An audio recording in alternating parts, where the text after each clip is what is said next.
અમદાવાદના SG highway પર સર્જાયેલા અકસ્માતનો મામલો કારની અડફેટે ઘાયલ થયેલા વ્યક્તિનું મોત થયું છે। હોસ્પિટલમાં સારવાર લેતા વ્યક્તિનું મોત નિપજ્યું છે। એક સપ્તાહ પહેલા સર્જાયો હતો આ અકસ્માત। બેફામ કાર ચાલકે બાઇક ચાલકને અડફેટે લીધો હતો। અકસ્માત બાદ બાઇકને કારની સાથે ઢસડવાનો વિડીયો સામે આવ્યો હતો। પોલીસે આરોપી રશ્મિકાંત પટેલની ધરપકડ કરી હતી। હવે આરોપી સામે હિટ એન્ડ રનનો પણ ગુનો નોંધવામાં આવ્યો છે।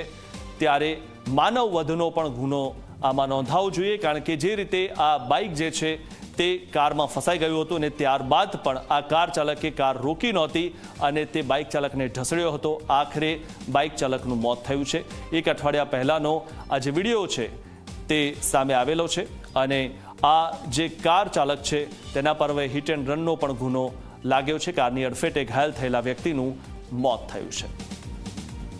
રોહન પટેલ નામની વ્યક્તિ છે, ઉંમર વર્ષ 31। એ પ્રાઇવેટમાં નોકરી કરતા હતા અને એ જતા હતા ગાંધીનગર।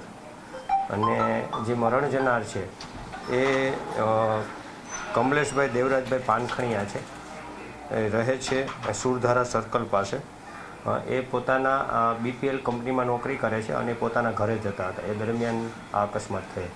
આરોપીનું કહેવું એવું હતું કે હું જે જાતો હતો એમાં અચાનક જે ફરિયાદી છે, ફરિયાદીના ઘરવાળા જે મરણ જનાર છે એ સેજ ઓવરટેક કરવા ગયા અને ઓવરટેકમાં એમને પાછળથી આમની લેફ્ટ સાઈડનું જે હેડલાઇટ છે એ અડી ગયા હતા એટલે ત્યાંય પડી ગયા અને જે ગાડી જે છે એમાં ગાડીમાં ફસાઈ ગયેલી હતી અને પોતે એકદમ ડરી ગયા હતા આરોપી, એટલે ગાડી સાથે ભાગવાની કોશિશ કરેલી હતી।